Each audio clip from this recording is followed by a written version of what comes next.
Hello everyone, welcome to another episode of Freight Forward Talks with Three Lines, where we talk about people, process, and passion behind the shipping world. Today, we are diving into a topic which often doesn't get much spotlight in the shipping industry. But it is at the heart of every successful operation. It is team building and employee retention. And to unpack this topic, we have someone who knows this better than the most. With over an experience of 15 years leading our freight forwarding department, Mr. Vinay has not only seen how the industry evolved, but also has played a key role in building a strong and reliable team. Welcome to the show, sir. Thank you. You have been with Three Lines for past 15 years. That's over a decade and a half.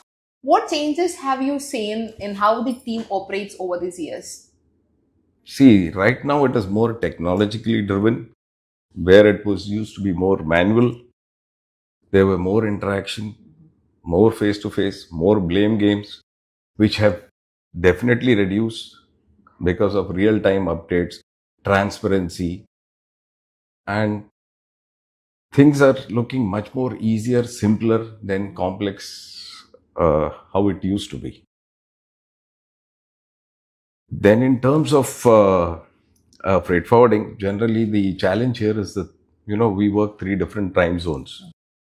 So it is not easy for a person to stay awake 24 hours, be alert, and be this as productive as he would if he was working 8 hours. So they have been coordinating between themselves, taking their time off. These adjustments are done by the team itself. So if you ask me what is better, definitely, it's much, much better than what it used to be in terms of teamwork. The teams have really, they actually play as a team. That's what I meant. And as you said, it is a tiring job to be in a freight forwarding company or leading the freight forwarding team. So what has motivated you to stay and grow in the same company for so long? Well, staying in the company is, I think your question is basis the new Gen Z population. I'm not targeting anybody here. Yeah. See, we did not have that many opportunities at our point way back in the 90s that you could, jump jobs today here and tomorrow somewhere else. No. But the younger generation has got the opportunity. They are much more aware. And they have the tools also. Everything is there in hand. So since they are aware, they always know there is a better opportunity or better learning opportunity somewhere else. And not only the learning, of course, there is monetary benefits, everything associated with it. That is the reason they keep moving. Now, coming back to why I am still with Three Liners, it depends on how the management is. Is the management willing to listen? You might have ideas, you might have hundreds of ideas. Do they have an ear for it? The most important thing is somebody has to hear you out. Whether it's at home or whether you are at work, if somebody hears you out, 50% of your problem is resolved. Then whether to act on it or not to act on it, it depends. So whenever I've gone to the management with my ideas were received very well. They were discussed. And what had to be implemented was implemented. Yes, I've gone wrong in many occasions. I've been right in many occasions, but I was never blamed for my wrong decisions. In fact, my effort was appreciated. That is one reason, or probably the most important reason that I am here. Then the company always wanted to develop, accept the new changes.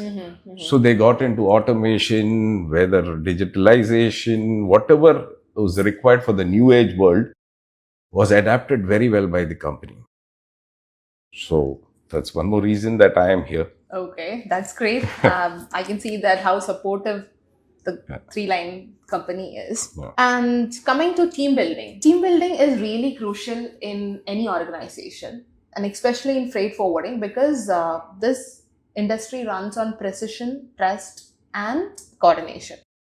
Why do you think team building is really important? Whether be it a freight industry or any other industry, a team can perform much better than an individual. Okay, because there are cumulative ideas are there. There are better solutions. I might be good at something, somebody else might be good at something else. So, in a freight forwarding, if you are moving a shipment from X point to Y, there are many areas, right from shipping to custom clearance to transportation. So, everybody cannot be the master of all. Yeah. So, unless and until you don't understand the opposite person, have a trust in what he is saying, you will not be able to perform. If you are in doubt, there is a problem. So a good team is really important. And that happens gradually over time. And to do that, there is also one more option where you change roles at times.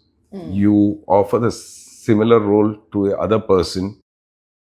Yes, he could make mistakes, but he will learn. So that time, do not blame. Just try to encourage that person. So each person can do a cross role, and that would definitely help in making a better and a stronger team. Because the understanding of somebody else's problems is very important. Otherwise, you tend to only blame that person because you actually do not know or haven't realized what that person is finding difficult. It could be a system failure, could be a truck delay, it can be an accident on the road. There are various factors. So you need to trust the opposite person. The information has to be clear. And when two people know that they can trust each other, it builds a very good team. That's how I would say it works. It is important to have a very good team leading your company. So how do you build a good team that is ready to face any obstacles or ready to face setbacks and high pressure situations? It starts right from the hiring stage. You need to know what you are looking for, what kind of talent is available in the market, and what you need to compensate them for their experience. Yes. Ultimately, it all boils down to money, growth prospects, and all these. So once you have the right people, then there are trainings that need to be provided. There needs to be a team building exercise which should be conducted regularly so the people interact with each other. Now, not necessary that the team is all sitting in the same office. They could be sitting in different geographies, different offices, but they need to know whom are they talking to. There needs to be a face. So always talking on the phone doesn't help. The more the interaction, having more lunches or dinners or parties or get together, whatever it is, including the families, a family get together. So this creates a better bonding between families, and that creates a very good team. Once they know each other, what their weaknesses are, strengths are, and wherever there is weakness or whatever it is, you need to train them. Regular training program. You should recognize if they have done a very small thing for the company also. It should be recognized not in person, one-to-one. It should be recognized within the team. It should be told when there is a collective meeting or a gathering going on. That boosts them. And the other one who would also like to be like the person who's achieved this, he will also feel motivated. Yes, the company is recognizing it. So I should also perform to that level. So when everybody is trying to perform at the same level, like-mindedly, creates a very good team. So feeling appreciated and being included is the core or the basic of building a very good team. So sir, in your view, what are the good qualities that a strong team should have? They should have a proper product knowledge. They should know exactly what their function is. They should realize that customer is very important, and the customer should be informed at the right point of time. What a customer expects from you is a phone call. If you try to hide the problem, avoid or delay in passing on the information, it becomes difficult. If the team is knowledgeable and can explain the problem to the client, 80% of your stress is finished there. That's right. But for that, you need to know your product. You need to work in tandem with all the departments involved to ensure if it's a delivery that is delayed, to make sure that it should be delivered as soon as possible. Even if there are problems, Just inform and try to resolve the problem. So that when that is there in the team, it becomes a very good team. Otherwise, we will all be working in different directions. And the ultimate goal of delivering the cargo or keeping the client happy and serviced will not happen. Sir, now I know that you have a really good team that backs up this company. Do you mind sharing us an experience where teamwork has helped to solve a critical logistic issue or critical problem that you have faced? Okay. The very recent was the blockade to Qatar. Okay. We being in the GCC, we have a lot of customers in Qatar, a lot of clients whom we service, and there are regular trailers that go every day. So during the blockade, we already had a lot of shipments which were planned, which was en route. Okay. Probably the container was already on the vessel. Now the challenge was to deliver this cargo to Qatar because it used to come to UAE and then go from here. Because the team was very well informed, they were educated, they understood what the problem was, and the solution was discussed between all the other GCC countries also where we could move this cargo from. It helped us in adapting to the situation very fast. We started moving shipments to Qatar from Oman instead of UAE. Okay. And because we had this kind of a team which was ready to handle such a situation at a very, last minute notice, it was all the shipments had a very smooth transition. We did not have any problems. Instead of getting in the shipment into UAE, we moved all the shipments into Oman, and Oman was totally geared up. In fact, our team representative moved to Oman at a very short notice. Wow. And we did not have any issues. In fact, we did a wonderful job for almost 2 years, I think. Yeah, almost 2 years. We did not, I can't even remember one instance where we had an issue in delivering a cargo on time. We managed that very well. So, wow, that is really appreciable. Yeah. Like your team has, the last minute notice and relocation. It is really difficult to people to relocate. It takes a lot of time, energy, and you have to accept the fact that okay, I have to move.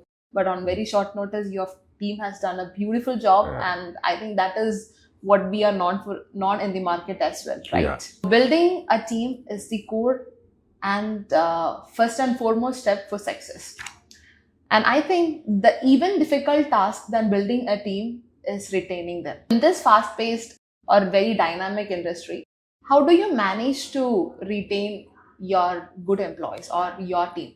I would like to take the ownership here because if you have a good management, then you have a good team that will last long.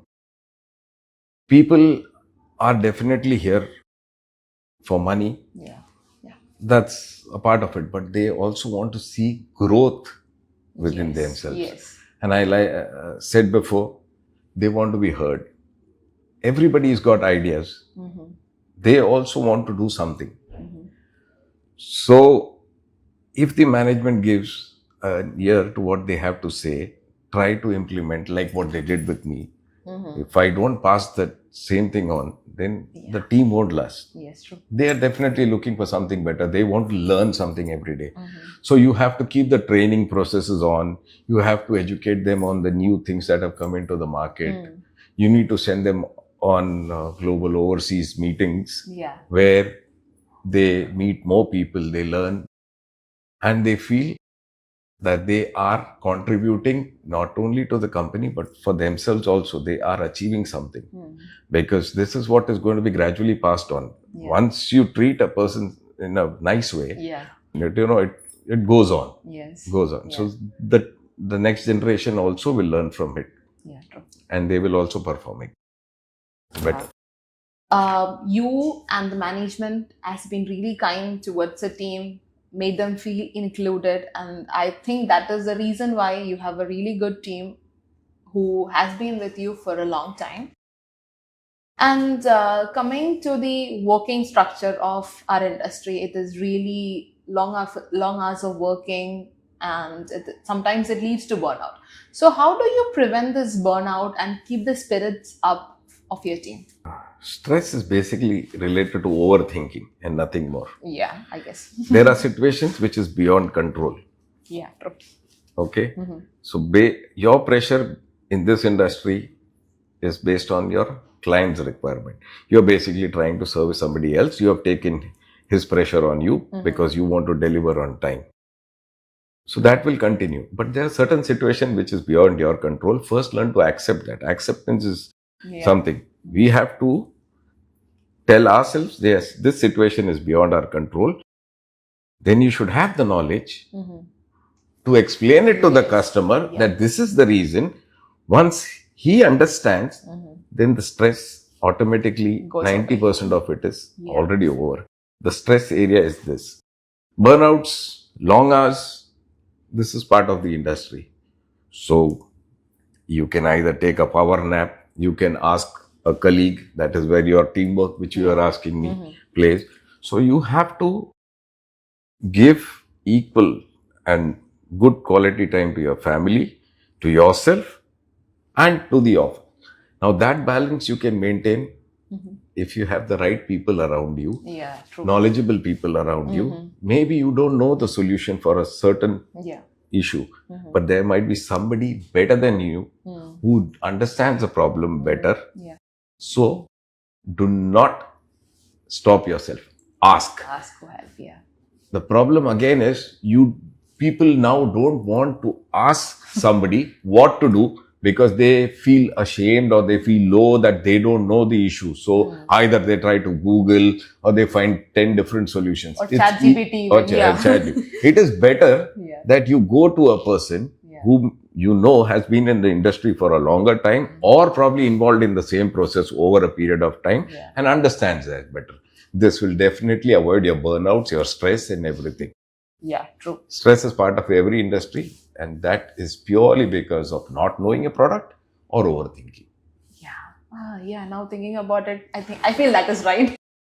Sir, I can see that there are a lot of new talents in the organization and they really can learn a lot from you. And in your perspective, what do younger employees, like you said, the Gen Zs, look for in today's work environment, which is different from 15 years ago? There's nothing different what was 15 years ago also and today also. We also aspired to grow, learn along the process. So it's very similar. Only thing is the speed. And speed is because they have more information available. They have access to things at their fingertip. And they know much more, much better, and they know it much faster. So in our times, if there was a job in some other geography, it was not easy for us to find out. We had to wait for an agent to advertise and then know. Now it is all digital. It's on Instagram. You will find it on various other, platforms are there. So you'll find it. So the speed is more. That's all. Otherwise, if you look at it, there's nothing different. We all want to learn. We all want to grow. We all want recognition. We want fame. We want money. Everything remains the same. Trust is very vital when you handle shipments that are worth millions. So how do you build trust within the team so that everybody feels accountable towards what they're doing? It depends on what you're moving. And if it's a valuable cargo, you need to educate the team what kind of things need to be considered before moving. You should first, if you're moving, say, gold or any other valuables, they should know what is valuation.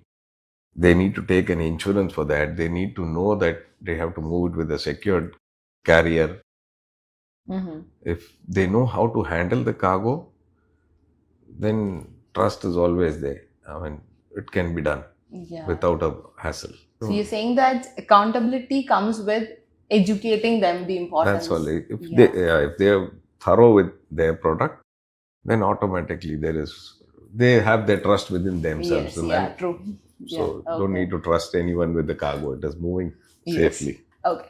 So what advice would you give to the logistic leaders in this industry to retain such talents? Don't disclose your Trade secrets, just advices there is only. nothing as a trade secret. Very simple. I think we've been repeating the same thing. You need to recognize the talent. Need to empower them with things. You need to have faith in them to delegate. Okay. You should. The compensation should be equally according to market standards.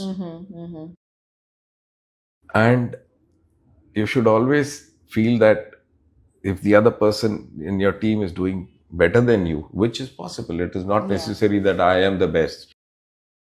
The other person, opposite person could be better. So give him that recognition, give him that value, get him into the limelight. And that is what everybody is looking for. Then there is nothing called loyalty. As long as he sees growth and his value is appreciated, there's always a team that stays.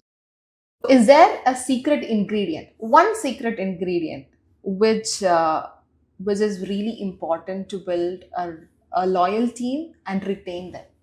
Patience and continuous education. Because if you don't have patience, nothing is going to work. You have to. Sometimes some problems need to be addressed immediately. Some you need to just sleep over them. Okay. Yes. You don't. If you address a very aggressive issue at the same point of time, probably you've not thought well. There could be a better solution. So some things you can also sleep over. So you need to recognize where the problem is, what the problem is, how the opposite person is, and then handle him accordingly. If he needs support, give him support. If you think you learned from him, accept it that you learned from him. Then he will feel wanted in the company. He knows that his value was appreciated. He will always stay with you. Thank you, Mr. Vinay, for sharing your journey and insight with us. It is clear to us that behind every successful client and every successful shipment, there is a dedicated team working tirelessly and a leadership that had took the faith to invest in them. Let me add one more thing before we close. See, this is again one industry where how much ever you automate, digitalize, less paperwork or whatever. If there is a human face behind it, a human interference, then only the customer is satisfied. He might have all the information on the globe, at a fingertip on his laptop available. He knows where the vessel is. He knows where the container is. But when you have a person talking to you, the reassurance is much, much more than your digitalized world. A human touch is better. After all, this industry will always we are all humans. We of course deserve a human touch in everything. We of course expect that. For our listeners, I hope today's episode gave you a deeper look into how strong team and loyal employees are the real backbone of freight forward success. This has been Anjana and you're listening to Freight Forward Talks with 3 Lines. So until next time, keep building strong team and keep moving freight forward. Thank you.